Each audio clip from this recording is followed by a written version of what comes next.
म्हणे थोडे पाणी ते काळाचे ठाई आणखी. अहो आपलं कीर्तनाचं ठरलं नव्हतं, ललिताचं ठरलेलं आहे. बरोबर बरोबर. तर मंडळी, पण ललितामध्ये एक पात्रे तर बहुपात्री सोंगे असतात, जे समाजामध्ये वेगवेगळे आंधळे पांगळे मुके बहिरे ही जी मंडळी आहे, सेवेकरी मंडळी आहे, ती सर्व सेवेकरी मंडळी इथे सहभागी असतात, प्रत्यक्ष सहभाग घेत असतात. आता हे करत असताना त्यांचा उद्देश हा असतो की देवाची देशाची सेवा करायची. आता देशाची कशी आली, समाजाची कशी आली, तर कीर्तन परंपरेतून जसं ज्ञान देत असताना समाज प्रबोधन आपण करत असतो, त्याच पद्धतीनं ललितामध्ये देखील हेच घडत असतं. आपण परमार्थाबद्दल बोलत असतो, पण ज्यावेळेला कीर्तनकार बोलतो त्यावेळेला ते थोडस गहन असतं आणि हे गहन सोप्या साध्या शब्दामध्ये सांगायचं काम ललित करत असतं. म्हणजे आता जर मी असं म्हटलं समजा की प्रभू रामचंद्र सिंहासनावर बसलेले आहेत आणि प्रभू रामचंद्रांकडे काही मागण्यासाठी, त्यांची कृपादृष्टी मागण्यासाठी सर्व मंडळी येत आहे आणि त्यांची अशी अपेक्षा आहे की प्रभू रामचंद्रानं आम्हाला कृपा प्रसाद द्यावा, आमचं अंतिम जे ध्येय आहे जीवाची आणि शिवाची भेट मोक्ष तो प्राप्त व्हावा, ही एक संकल्पना आहे.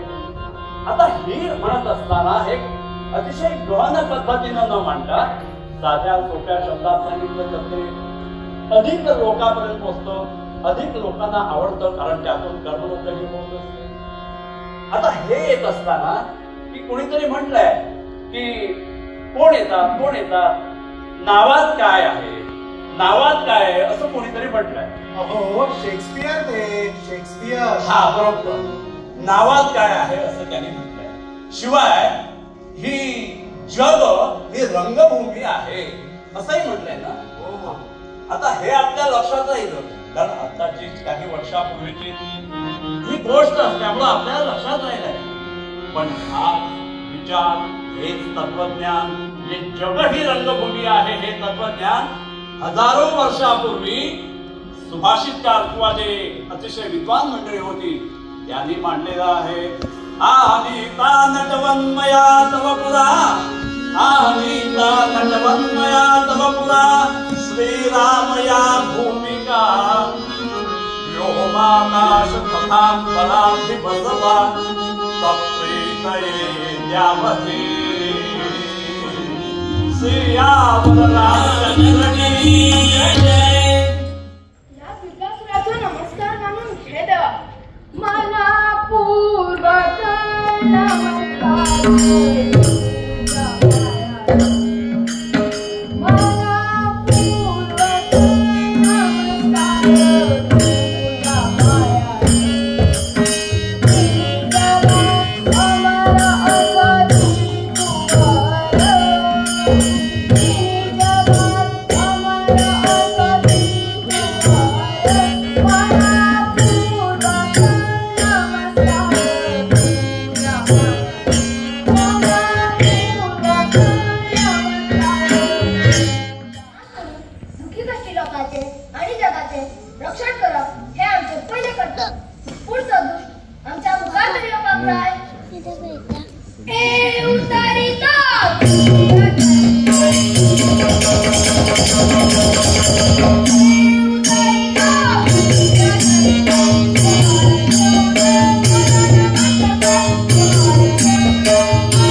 तुझ्याकडे मय मागणं मागता काय पिढीचा काय तरी तुकडा माकडा असा त्याला जेव्हा पिढीकडे तो आता पुराय तू देव आता नुसतं राज्य म्हणतोय काय राज्य ना रे काय तरी वाटतो हा नुसतं काय पाहिजे